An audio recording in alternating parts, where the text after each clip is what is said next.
చిన్న పిల్లలు 7 ఏళ్ల పిల్లలు పుస్తకాలు తీసుకుంటామంటే కూడా వారికి ఒక 10 నిమిషాలు టైం ఇవ్వకుండా మెడలు బట్టి బయటికి నూకేసి వాళ్ళ తల్లిదండ్రులు వాళ్ళ కళ్ళ ముంగటనే పెట్రోల్ పోసుకుంటే ఆ పిల్లలు ఆ బాధను చెప్తా ఉంటే రేవంత్ సార్ మా ఇల్లుగులో కొట్టిండని చెప్తుంటే వేదశ్రీ అనే చిన్న పాప 7 ఏళ్ల పాప హృదయ విదారకమైన పరిస్థితి కాదా? కస్తూరిబాయి అనే ఒక మహిళ ఫుట్పాత్ మీద చెప్పుల దుకాణం నడుపుకుంటుంది, దళిత అమ్మాయి అనుకుంటా.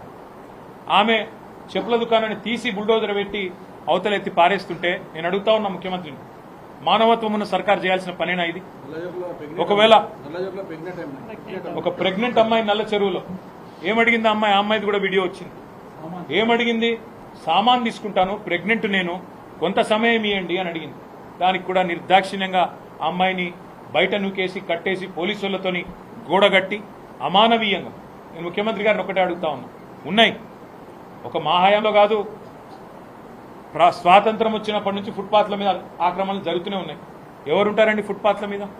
ఫుట్పాత్ల మీద ఓ బజ్జీల బండో, ఓ ఇడ్లీ బండో, ఒక చెప్పుల దుకాణమో టేలానో నడుపుకుంటోళ్ళు ఎవరు? ఏ దిక్కు లేకపోతే సొంతంగా తమ కాలం మీద తాము నిలబడి నెలకొక 10,000 సంపాదించుకుంటోళ్ళు ఉంటారు.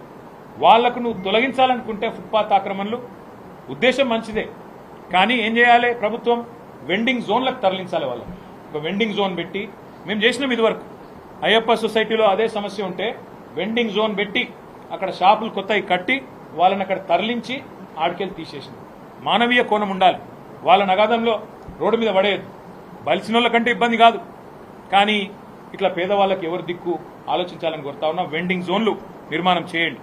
ఆక్రమణలు తొలగించే ముందు వెండింగ్ జోన్లు కట్టి వారికి ప్రత్యామ్నాయ పరిష్కారం చూపెట్టి వాళ్ళని తొలగించండి.